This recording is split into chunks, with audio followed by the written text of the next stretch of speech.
महंगा भइल महंगाई ए रामा कैसे जियल जाई।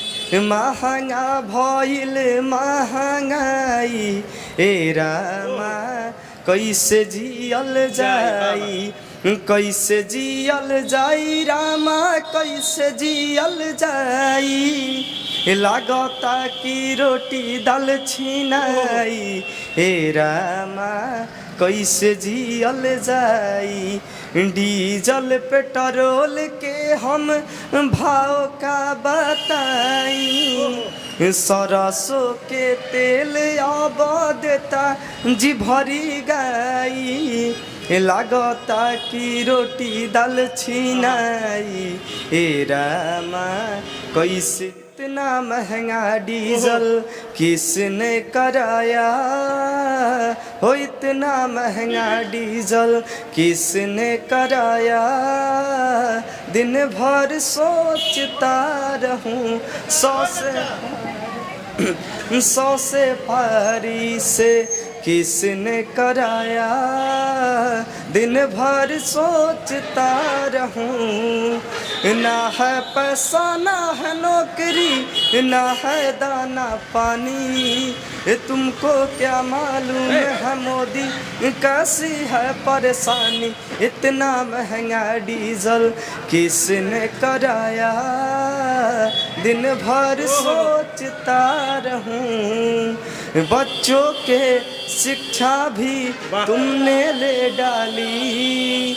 उनके जीवन में रात हुई है काली। टमाटर महंगा महंगा बातिल सरसौआ। नींबू महंगा टमाटर महंगा महंगा बातिल सरसौआ। सब कुछ महंगा कही दिल बानी। जितला के बाद चुनावा। सिलेंडर लगे ताव मरतावे चूसले में खून लगे रहुआ। ई का कहीं नीतीश चाचा डुबाही देनिया पन नौआ। ए बर्तन कपड़ा किनिए न पाई। ए बढ़ल बा तना भौआ। ए रउए बताई कैसे छबाई गरीब के आंगन मड़ौआ। डीजल और पेट्रोल महंगा दिन प दिन बढ़े भौआ। ए रउए बताई कैसे छबाई गरीब के आंगन मड़ौआ। बड़े समय फूल मिले छव समय हाथ कहनी की बंद बाबे पाऊ। ई का कोई नीतीश चाचा डुबाही देनिया पन। हमारी बात सुनो ऐसा एक इंसान चुनो जिसने पाप ना किया हो जो पापी ना हो। जिसने पाप ना किया हो जो पापी ना हो। यार हमारी नहीं हक सरकार मांगिला। भीख नहीं हक सरकार मांगिला। बेरोजगार बनी साहेब रोजगार मांगिला। बेरोजगार बनी साहेब रोजगार मांगिला। बेरोजगार बनी साहेब रोजगार मांगिला। 24 का लोकसभा चुनाव का आगाज हो चुका है और इसमें जो है तमाम बड़े बड़े पार्टियां अपने अपने वादा करेंगे, लेकिन वादे पे कितना खरा उतरते हैं ये किसी से छिपा नहीं हुआ है। लेकिन अभी का जो हालात है वो महंगाई पे चर्चे होंगे, भ्रष्टाचार पे चर्चे होंगे, शराबबंदी पे चर्चे होंगे, लेकिन उस चर्चे में कितने खर्चे होते हैं ये आपको शायद पता नहीं है। अभी बिहार का एक लड़का है जो गाना गाकर वायरल होता है और ये तमाम ऐसी ऐसी चीज़ें हैं जैसे महंगाई हो गया, शराबबंदी हो गया, दहेज प्रथा हो गया, ये तमाम ऐसे सामाजिक गाने गाता है और ये गा के वायरल हो जाता है। चलिए इनसे बात करते हैं कि नया क्या है। स्वागत है। नमस्कार प्रणाम, मैं सिंगर साहिद सुपर और आज बात आपकी के माध्यम से जितने भी ऐसे था। नींबू महंगा टमाटर महंगा महंगा बातिल सरसौआ। नींबू महंगा टमाटर महंगा महंगा बातिल सरसौआ। सब कुछ महंगा कही दिल बानी। जितला के बाद चुनावा। सिलेंडर लगे ताव मरतावे चूसले में खून लगे रहुआ। ई का कहीं नीतीश चाचा डुबाही देनिया पन नौआ। ए बर्तन कपड़ा किनिए न पाई। ए बढ़ल बा तना भौआ।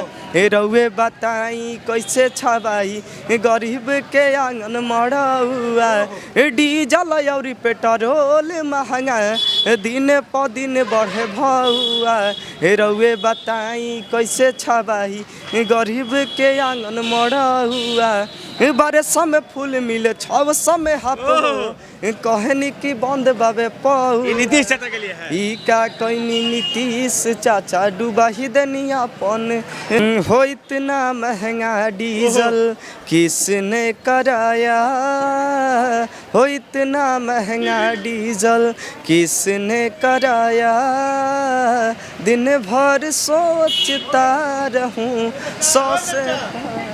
100 से पारी से किसने कराया दिन भर सोचता रहूं ना है पैसा ना है नौकरी ना है दाना पानी तुमको क्या मालूम है मोदी कैसी है परेशानी इतना महंगा डीजल किसने कराया दिन भर सोचता रहूं बच्चों के शिक्षा भी तुमने ले डाली उनके जीवन में रात हुई है काली तेरी इस हरकत से सबको मिला धोखा बच्चों के शिक्षा का जाने क्या होगा हर तरफ है महंगाई सबकी छुट्टी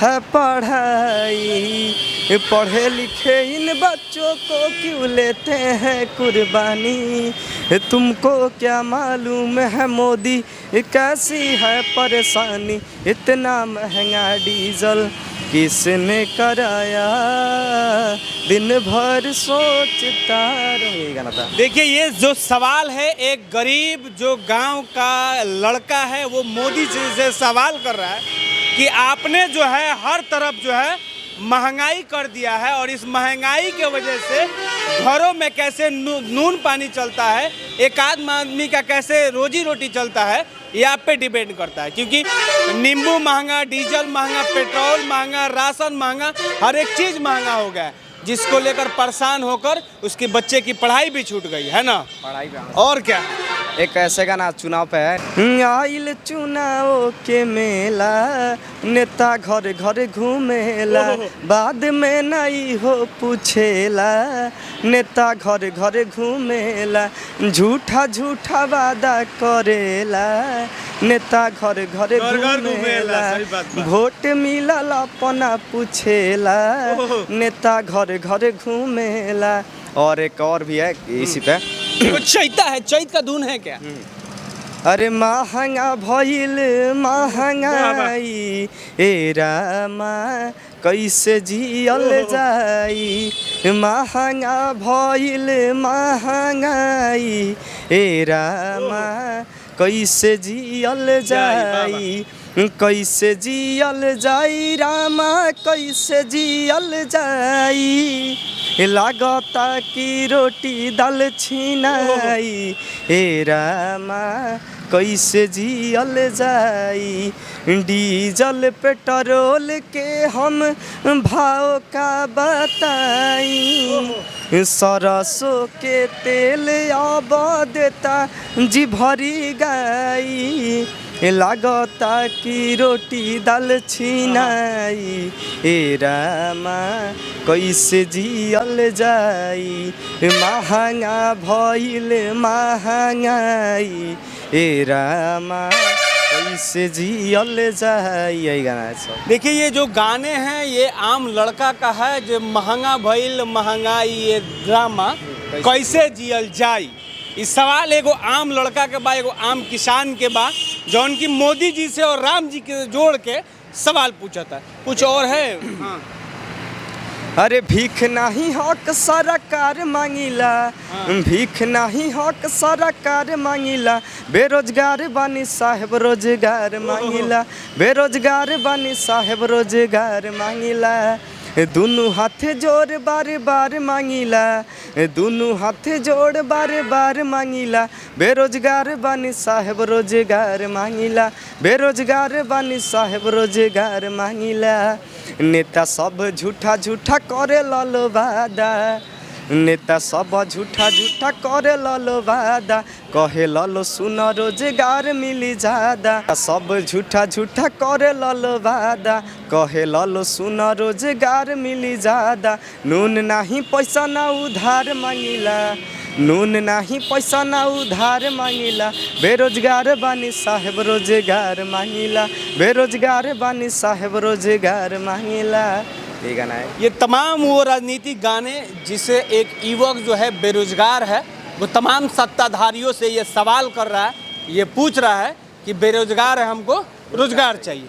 लास्ट में कुछ और गाने हैं लास्ट में ऐसा है, यार हमारी बात सुनो, ऐसा एक इंसान चुनो, जिसने पाप ना किया हो, जो पापी ना हो, जिसने पाप ना किया हो, जो पापी ना हो। यार हमारी बात सुनो, ऐसा एक इंसान चुनो, जिसने पाप ना किया हो, जो पापी ना हो, जिसने पाप ना किया हो, जो पापी ना हो।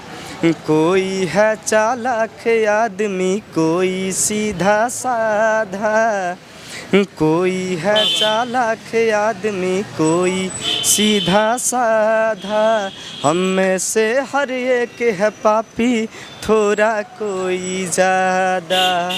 हो कोई मान गया रे, कोई पकड़ा गया रे, कोई छूट गया रे, कोई हार गया।